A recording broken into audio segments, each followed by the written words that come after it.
I don't think I have ever filmed a video standing up. So this is gonna be a little bit new, and I zoomed out a little bit so you can see all my random stuff back there. But whatever, it's like lotion, just, I know I'm not the only one with a cluttered area. So whatever, you know what? It's all good. Today's video, I wanted to talk about, probably a month or two ago, I had someone ask me this question: what is it like to date someone who's in the military? And I thought that was a really good question. There's a lot of different ways that you could answer this question, and so I don't know, I kind of wanted to share that with you guys. I do want to say before I start this video, I do want to just make a disclaimer. I obviously have not been like a military girlfriend, a milso, for a very long time, so everything that I've learned is just what I've learned in the past few months. Like I don't want to put out an impression that I think I know everything, because I know that I don't. I'm just trying to share what I've learned to try and help other people, so I just want to put that out there first.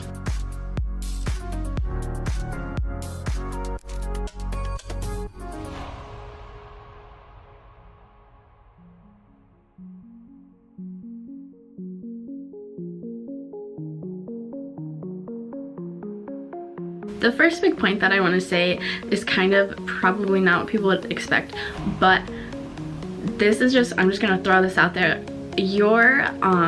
So your significant other's military status is not where you should find the identity of your relationship. And I think that a lot of people can fall into that trap and try to make it look all glamorous having a military relationship or whatever.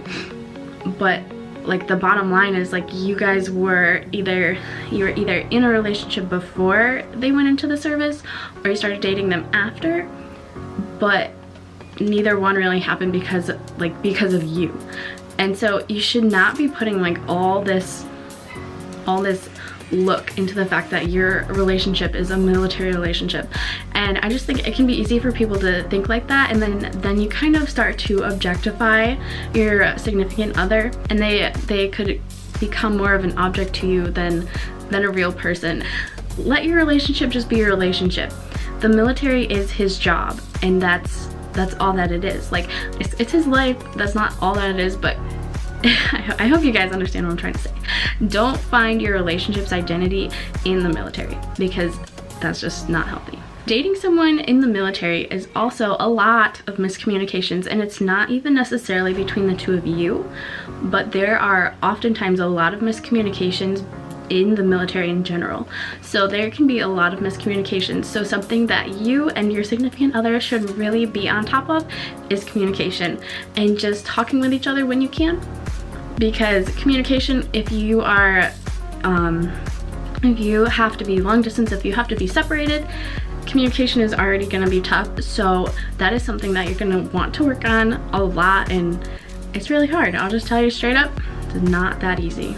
Dating someone in the military is also a lot of changing your plans. You need to be flexible. Things can change quickly, and you don't necessarily know that they're going to change. Sometimes it's just kind of thrown at you. You gotta take it as it comes. As much as I want to tell you not to expect anything, expect that your plans will probably change. That is one thing you can kind of count on with the military, is not to count on anything. So that's something to keep in mind. So when your significant other is in the military, they're not always really able to control their lives, which might sound funny, but if they're living on base, like especially students, like right now Daniel's a student, his life is pretty much controlled for him for most hours of the day. So that can be frustrating.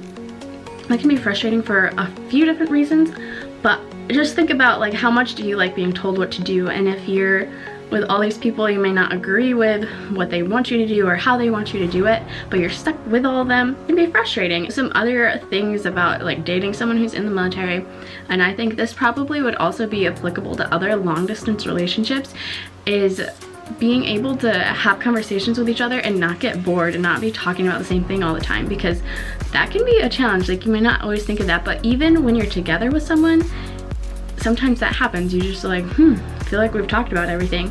But if you're apart, again, like everything is just different. And so sometimes trying to find things to talk about, or even finding things in common, feels harder than it should, or harder than you want it to. And that's just something else that I've been learning that I hadn't really thought of before this all started. So that's something that might happen to you. I don't know. Let me know if it did happen to you. dating someone in the military also comes with a lot of sacrifice. Obviously, they are sacrificing everything for their country, but they're also sacrificing time apart from their family and loved ones. And if you are a loved one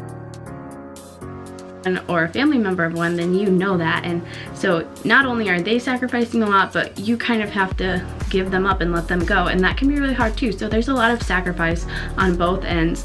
But dating someone in the military is a lot of sacrifice. It's a lot of hard work. It's a lot of learning. There's a lot of learning that goes into it. You have to learn to communicate better, learn to love each other from being far apart and in different places. Like I said before, literally living two different lives, or maybe lifestyle is a better word. Like, everything is just different, and that's totally fine. Change is okay, but with change comes growth, and so you just have to be able to learn through that. So I would say overall, the biggest thing that you can bring into a military relationship, whether you're just starting or whether you've been in one for years, would just be grace. It's pretty much the same as any other relationship, they just have a different title. So really, like, relationships aren't 50-50. Sometimes it's going to be 95 and 5, and sometimes it will be 50-50, and that's fine. But it's a relationship and it's teamwork, so every day isn't always going to look the same. I would say that it doesn't have to be that different than any normal relationship, but if you start putting like pressure on your relationship or give it some other title of being on a pedestal or thinking that it's better than some other relationship just because it's in the military, like, that's probably not the best mindset to have. So dating someone in the military can be something that takes some getting used to, but it's nothing impossible.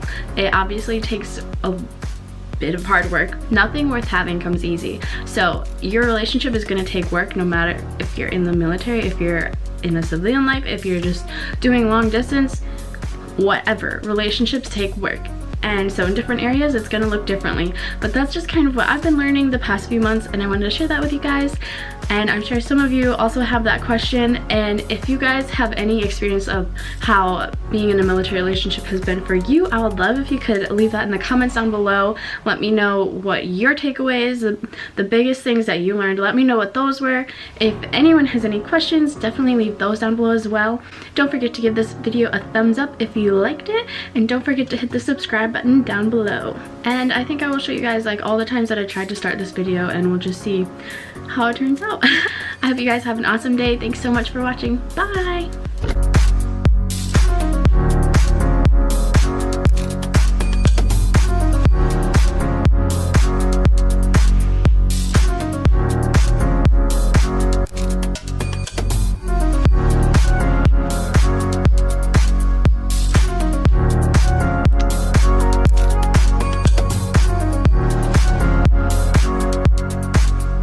There are the, like, okay.